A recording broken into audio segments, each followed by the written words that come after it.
I wanted to share this, and just because I felt like I needed to share it, I needed to share what I went through in this experience, in this retreat, and all these different retreats that I've been to, and they all kind of like condense the same information that I get after, because I feel like at the end is what makes sense for me, because whatever makes sense for me, it could not make sense for you, and it's okay because I don't have the absolute truth.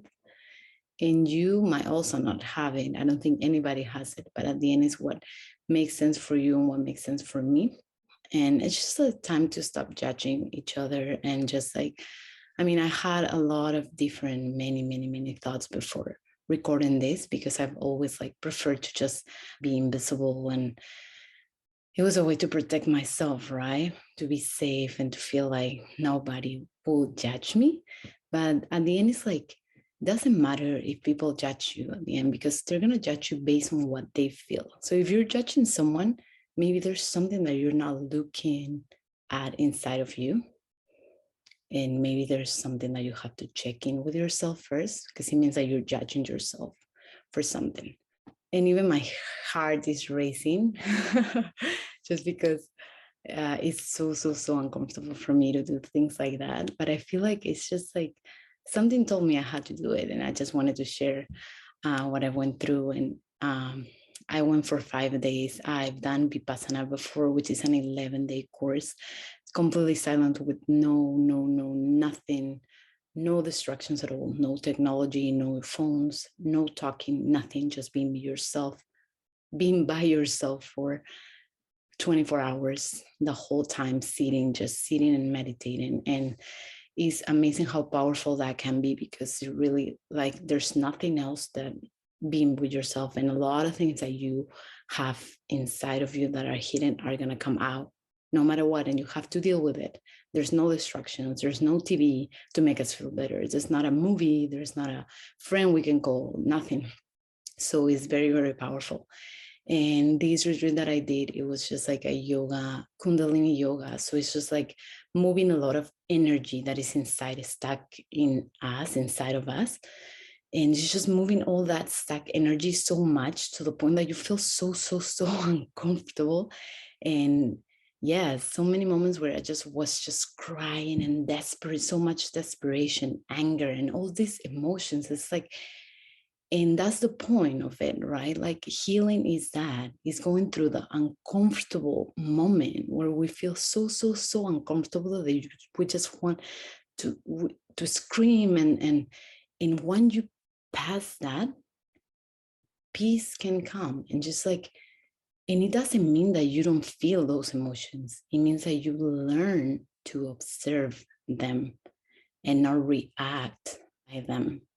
So that is so powerful, because you learn to understand your unique mind, because your mind is unique, mine is unique, everyone's is different, right? So you learn to observe it and understand it in a different level. And by doing that, you learn to have compassion for yourself as well, and for your suffering, because everyone at the end is suffering.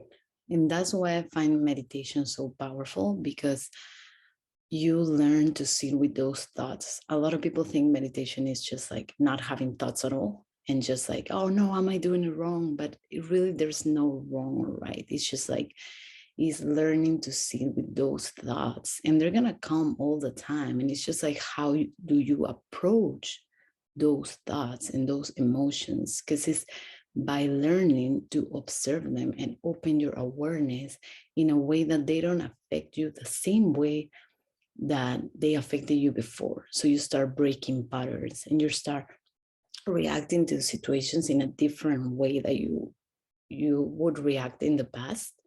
So that's when transformation starts, when you start like breaking those old patterns. And it takes time, it takes practice, and I haven't even mastered that. Like, I feel like that's the beauty of it. Like, is healing is all about learning about ourselves, learning about our emotions, learning about whatever is inside of us, and learning to embrace it, embrace that pain, embrace that fear, embrace those wounds, all these experiences. And I feel like all these experiences that I've been through when I was a kid, all these traumas and stuff, helped me to understand myself in a deeper level. And that way I can help others as well to heal themselves in a way that is unique for them, right? Because we're all different. And like I said, it's just like this could not make sense for you, and it's okay, but it's going to make sense for someone, or it's not. But it's what I feel like I need to share in this moment, and to see if could help someone in some way, right? And it's a process. We're all attached to all these external things, but at the end, what matters is just like how we feel inside. And at the end, the goal for everyone is just to be happy.